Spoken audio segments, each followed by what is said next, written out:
Bienvenue sur Artefact. Aujourd'hui dans le calendrier, j'accueille Lorraine. Bonjour Lorraine. Bonjour Elisa. J'espère que tu vas bien. Est-ce que tu peux te présenter? Ouais, ça va, écoute, et toi? Ça va très bien.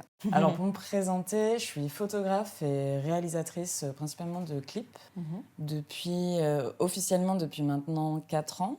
Et avant c'était plus de la passion, du plaisir. Ok. Mais du coup ça fait à peu près 10 ans que je me suis passionnée dans la photo et la vidéo. Que tu crées quoi. En Voilà, général, ouais. exactement. Et aujourd'hui, dans ce calendrier, je t'ai invitée parce que tu as plusieurs anecdotes à me raconter, que du coup tu as vécu depuis que tu crées des choses en fait. Ouais. Ouais, mine de rien, je pense qu'on a pas mal tous dans nos métiers de photographe, pas mal d'anecdotes à raconter. Ouais. Et j'en ai eu pas mal quand j'étais au Canada, parce que j'ai vécu 5 ans là-bas. Ok. Je suis partie sur un coup de tête, je savais pas trop ce que je voulais faire, je voulais pas aller sur Paris. À ce moment-là, j'étais un peu trop jeune, je sortais des études et on me disait qu'il y avait du boulot au Canada, que c'était sympa et tout. Et je me suis dit, bon, allez, vas-y, on y va. On va tenter, ça va changer d'air. Ouais, ah bah bien. Et du coup, j'ai découvert un peu l'hiver au Canada, qui était une sacrée aventure, qui est sympa à faire, honnêtement, une fois dans sa vie, à tenter. Parce que c'est quand même une sacrée condition.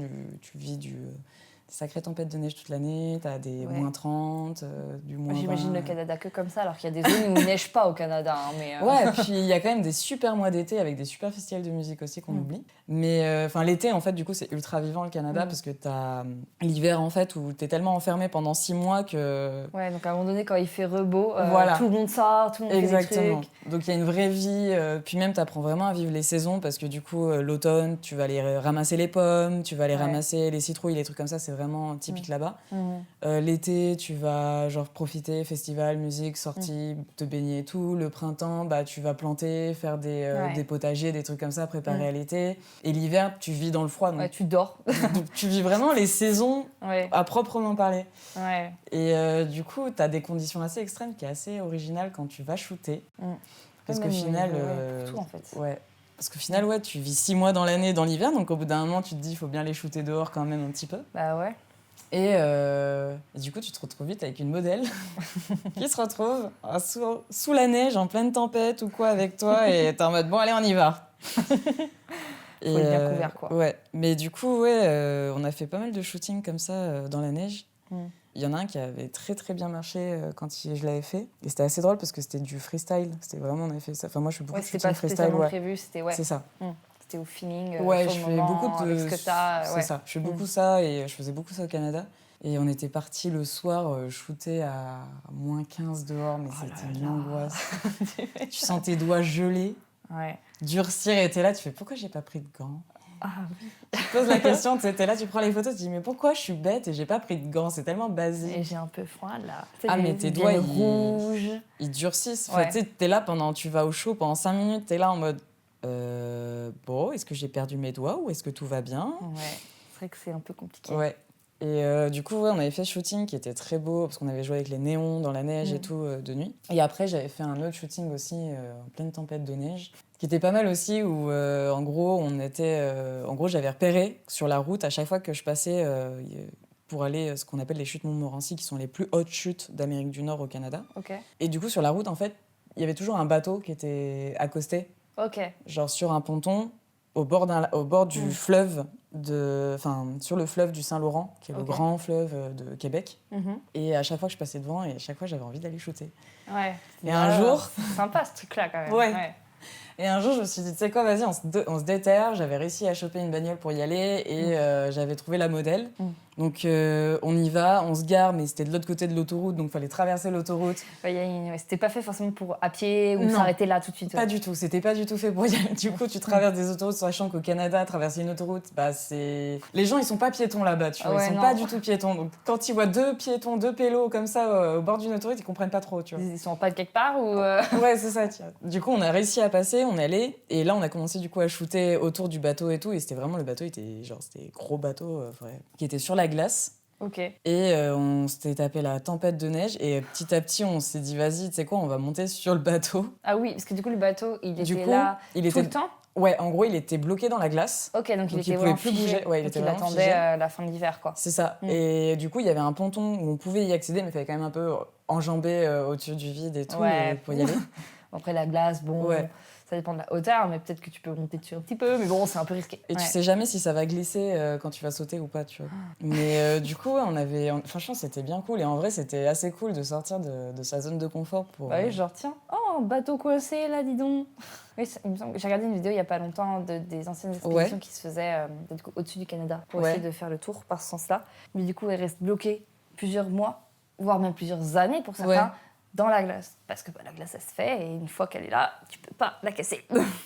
Ouais, non. Franchement, mais c'était intéressant. Moi, ce que j'aimais surtout dans le shooting, c'était de me rendre compte aussi, genre, c'est la force de la nature. Parce que quand elle est sur un fleuve gelé, en pleine tempête, et tu regardes au loin et que tu vois 0 arbre, 0 vie, que du blanc, le sol est blanc, le ciel est blanc, autour de toi tout est blanc, tu te dis mais tu te perds là-dedans. T'es mort.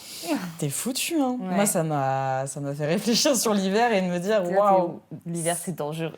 C'est très dangereux, hein. On le sous-estime. En vrai, c'est stylé moi, j'aime bien ce côté, tu sais, tu sors vraiment de ta zone pour aller dans un truc qui genre... que tu maîtrises pas. Ouais, genre, puis qui fait un peu apocalypse aussi, dans le style. Et c'est vrai que ça donne tout de suite une ambiance que tu pourras jamais reproduire seul. T'es obligé d'avoir la nature de ton côté, entre guillemets, pour avoir ça. C'est ça, c'est un peu comme si tu disais, vas-y, là, la nature, elle m'offre un décor de film. Ouais. Autant y aller. Ouais, c'est ça. Et moi, j'ai fait des photos en France, dans un glacier. Et pareil, pour avoir les conditions du glacier, genre déjà, il a été reporté plusieurs fois. Et pour avoir la chance d'avoir une formation pas trop loin et accessible, c'était vraiment une galère aussi. Genre, on a eu la chance d'avoir un guide qui, lui, y allait souvent, du coup, à repérer la formation qu'on a été. Mais il y a beaucoup de choses qui ont coïncidé vraiment au même moment. Puis en vrai, c'était quand j'ai vu le bateau, mon inspiration dans ma tête, c'était, je sais pas si tu vois les photos, il me semble, si je me trompe pas, c'est Steve McCurry. Et Steve McCurry, en fait, il avait fait toute une série de photos qui sont absolument fabuleuses en Inde, avec justement des bateaux. Et des ouvriers. Et en fait, c'était un peu, quand j'ai vu le bateau... T'as pensé à ça, t'as dit, c'est une autre forme de... Ouais, Steve McCurry, justement, son expo, elle est super à aller voir, honnêtement, parce qu'il y a beaucoup d'anecdotes sur chaque photo. Trop bien. Et il y a des anecdotes très touchantes. Par exemple, il y a un gars qui est avec juste genre une machine à coudre au-dessus de sa tête, en pleine moisson, et il a tout le corps dans l'eau et juste les bras et la tête hors de l'eau. Quand il a partagé cette photo, parce qu'il est photographe reporter pour National Geographic et tout, donc il a ces photos qui sont très vues. Il y a des gens qui ont voulu offrir une machine à coudre moderne au mec de la photo. Genre, ils ont voulu retrouver le gars qui était genre comme ça sur sa photo, tu vois. Pour qu'il en ait une autre. Pour qu'il en ait une moderne et tout. Ouais. Et c'est le photographe qui a fait la photo la plus connue du National Geographic, la petite fille afghane. Et je sais que pareil, genre elle, quand lui il a partagé la photo, il y avait des milliers de gens qui voulaient retrouver la gamine et vraiment lui offrir un meilleur cadre de vie et tout. Force, donc, quoi. Et c'est ça toute la force des photoreportages comme ça en fait. C'est ça, voilà. Et au milieu de ça, il a des photos que j'ai trouvé très intéressant dans la vision qu'il avait dessus, c'est qu'il a les chemins de fer avec les temples en arrière en Inde, qu'il n'y a plus aujourd'hui parce que ce chemin de fer de l'époque, maintenant c'est une autoroute. Donc ils ont tout pété. Donc ils ont tout pété. Donc ce qu'il a, lui, c'est un morceau d'histoire qu'on ne pourra jamais récupérer aujourd'hui, qu'on ne pourra jamais refaire aujourd'hui. Oui, voilà, et ça a saisi le moment. Parce qu'en fait, il y a plein de choses comme ça qui ont évolué et que malheureusement, il n'y a aucune photo. Au pire, il y a des gravures, mais il n'y a pas de photos. Et parce qu'il y aurait pu avoir des photos parce que l'époque était bonne, tu vois, mais c'est juste que personne n'était là au moment où il fallait saisir l'image. C'est ça, tu vois. Et des fois, c'est vrai que les gravures, les choses comme ça peut être très idéalisé dans le sens où l'image, elle saisit ce qu'il y a en fait. C'est ça. Et vraiment, je vois carrément. Il y a des morceaux d'histoire dans ces photos et c'est un peu ça qui m'a donné envie de faire de la photo parce que genre c'est ça la fameuse... C'est des images qu'on ne pourra jamais refaire et je trouve ça fort de se dire t'as un morceau d'histoire, t'as quelque chose de fort en une image, t'arrives à faire une image qui parle, qui raconte quelque chose, qui... Ouais, parce qu'il y a plusieurs narrations dans la même image, tu vois. Ça, j'aime trop aussi. C'est ça, en fait, c'est ça qui me manque aussi dans ma vie entre guillemets artistique, c'est me cultiver. Parce qu'en fait, je vais connaître des images, mais j'ai pas forcément l'histoire des images qui vont, du coup, m'inspirer peut-être même plus que l'image en elle-même. Parce que du coup, il y a tout le processus qui est tout aussi intéressant, voire plus intéressant que la finalité, tu vois. Bah ça, c'est bien, c'est quand tu vas voir des expos que tu le trouves beaucoup, je trouve. Il faut que je me bouge pour aller voir des expos, en fait. C'est ça, le problème. Ah, je comprends. Moi, j'ai réussi à me motiver pour voir une expo, là.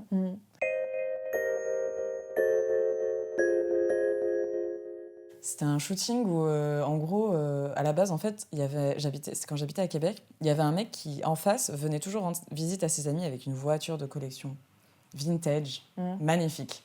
Vraiment, la voiture bleue électrique, magnifique, Ouais. sublime. Et du coup, une fois, j'ai laissé un mot Ouais. sur sa voiture en disant « Hey, si jamais vous voulez, si jamais ça vous dit et tout, j'aimerais beaucoup faire un photoshoot avec votre voiture et des modèles et tout. Donc voilà mon numéro et mon mail. » Et le mec m'a contacté, du coup on a organisé le shooting. Magnifique, genre vraiment j'avais la meuf, à la base on devait faire Bonnie and Clyde, mais Clyde était trop fatigué, il avait la gueule de bois, il était plus partant. Du coup on a juste fait Bonnie avec la voiture, on avait même les armes antiques que j'avais récupérées d'un collectionneur, vraiment les vraies armes et tout.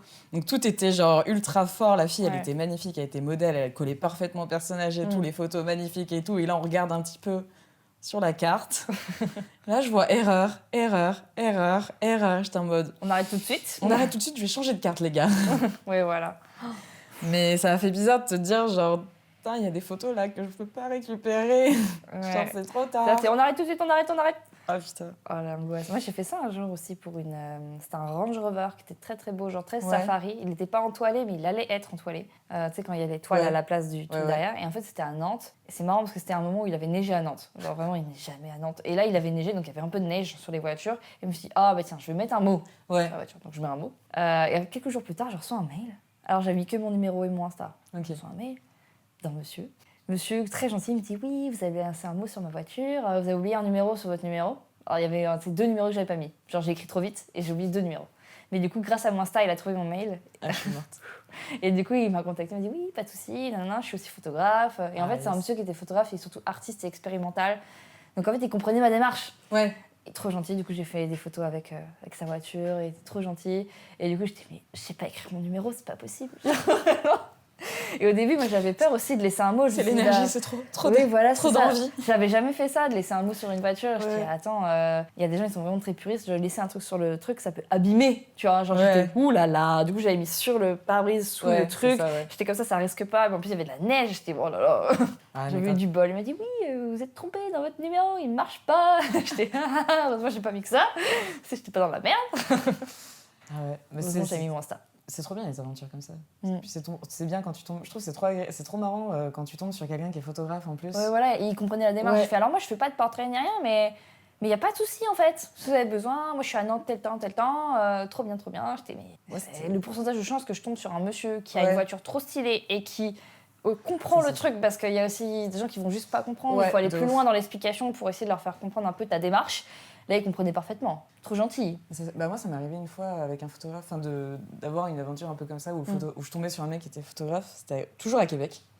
Il y avait un bâtiment que j'adorais avec des grandes vitres à carreaux, vraiment, enfin vitrées carreaux, mais la grande baie vitrée immense sur 2 étages avec les carreaux sur tout le long, était en mode waouh, magnifique. Et tu regardes ça et tu dis vas-y, on fait des photos devant avec la modèle en mode freestyle et tout pareil. Et on se cale dans les escaliers de la haute, de l'immeuble, en se disant c'est ouvert. On se met en bas des escaliers. C'est des escaliers qui sont extérieurs, En fait, c'est des escaliers extérieurs, mais en haut, il y a la porte. Ok. Et en fait, il y a une porte en bas, une porte en haut, mais la porte en bas était ouverte, donc on s'est dit, vas-y, on va profiter que la porte est ouverte. Ouais. On fait que les 2-3 petites marches en bas, mais juste avoir un peu l'angle et tout, tu vois. Et en fait, on commence à shooter, et là, il y a un monsieur qui arrive en haut des escaliers, et direct, moi, je suis en mode, oh, je suis désolée, enfin, genre, si ça vous dérange, comme le discours habituel, on veut pas vous déranger, on veut juste faire des photos, pitié, laissez-nous, c'est tout. Et du coup, le mec, genre, il était muet. Enfin, il avait une extinction vraiment puissante de voix, mais il avait un tout petit peu encore de voix, donc il parlait. Et il était ferme, il n'y a pas de problème, je suis photographe aussi. Comme ça, et du coup, il fait allez-y, si vous voulez monter, profitez-en et tout. Et du coup, on s'est retrouvés à l'intérieur où il y avait la grande baie vitrée, genre comme ça, et on a shooté, mais au calme, il nous a laissés tranquilles dans sa maison. Ouais, trop gentil. Il était trop Les mignon. gens qui comprennent les démarches et qui sont ouverts, genre moi, le monsieur, il était, mais moi, à ton âge, j'aurais bien aimé qu'on me donne comme ça aussi facilement accès à quelque chose qui, lui coûte rien. Enfin, en gros, on a shooté sur un parking, parce que du coup, à Nantes, on pouvait pas vraiment... j'ai payé le parking, en fait. Genre, lui, il a juste été là, tu vois, mais lui, il aimait bien, donc du coup, tout allait bien. Ça leur fait une expérience aussi, en vrai. Ouais. Eh bien, merci beaucoup. Eh ben, au plaisir. On se retrouvera demain pour un prochain épisode.